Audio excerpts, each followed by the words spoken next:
What can go wrong with dermal fillers?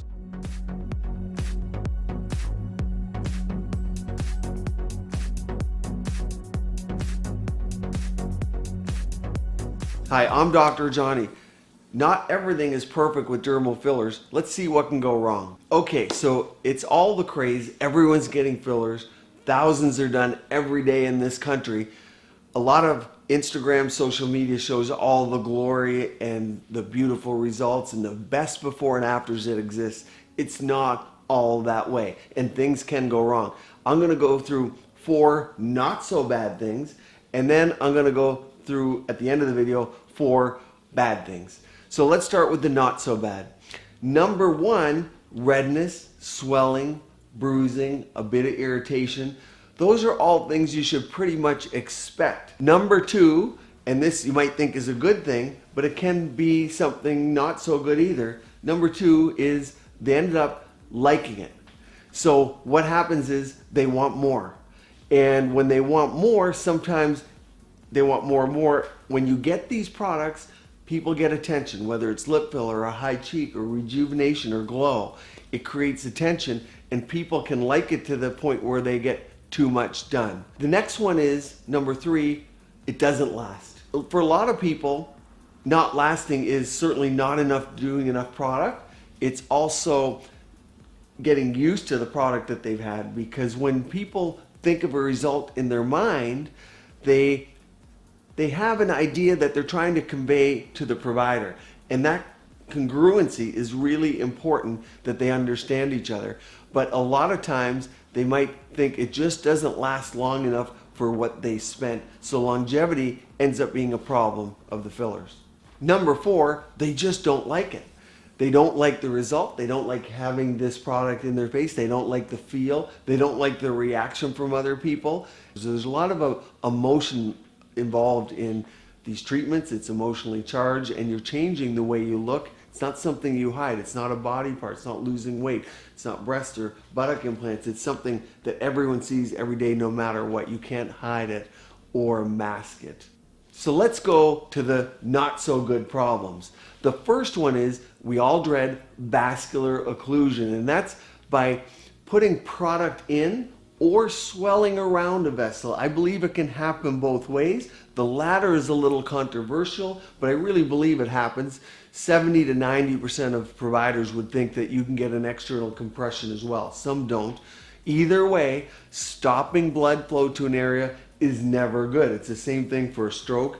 It's the same thing for a heart attack, lack of blood supply. Same thing can happen in the face, and you can lose a part of the tissue.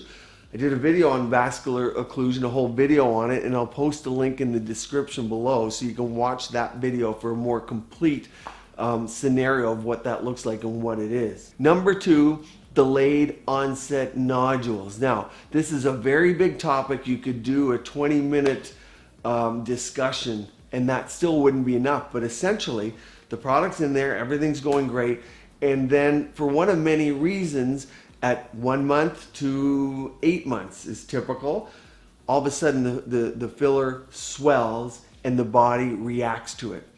And no one knows the exact etiology. This is debated.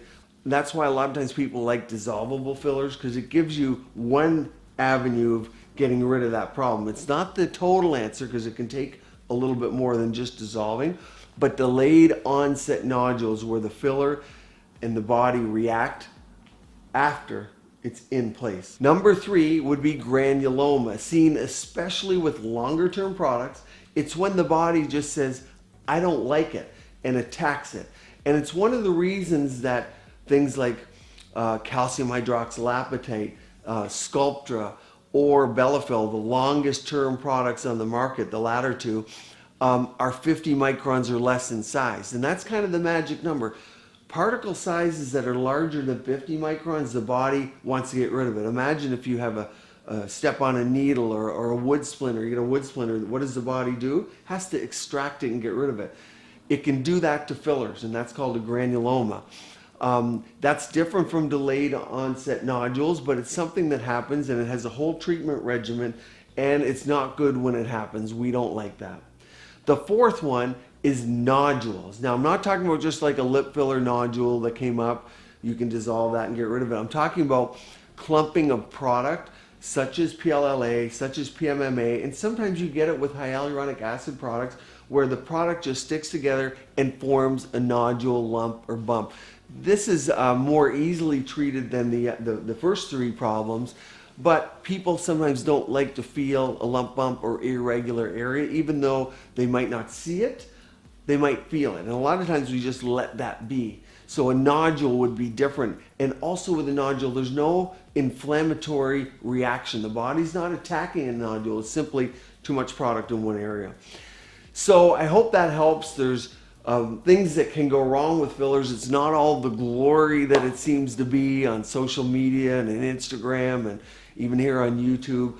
The whole thing is a process, and it's getting to know your provider. It's working with them over time to create the look that's best for you, that's gradual and natural, hopefully. So thanks for joining me. Pop over to Instagram. We have great discussions over there. Stay tuned. Subscribe to this YouTube channel. Let us know your thoughts below in the comments section. Keep your skin and body beautiful, healthy, vibrant.